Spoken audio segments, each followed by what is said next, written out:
this issue affects not just the Indian National Congress, it impacts our democracy itself most fundamentally. A systematic effort is underway by the Prime Minister to cripple the Indian National Congress financially.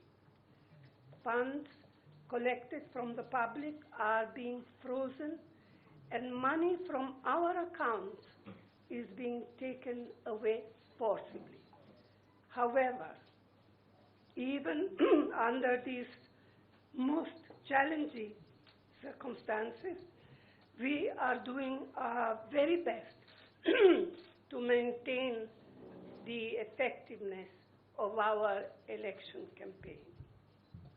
On the one hand, there is the electoral bond issue mentioned by Congress President Kharge, which has been declared unconstitutional by the Supreme Court. The electoral bonds have benefited, as everyone knows, the BJP hugely, massively.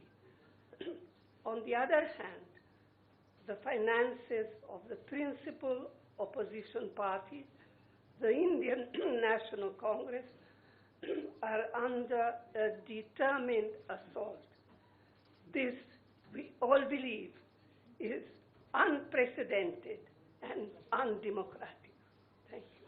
शुक्रिया सोनिया जी। मैं अभी हमारी AICC के कोषाध्यक्ष अजय माकिन जी से गुजारिश करूं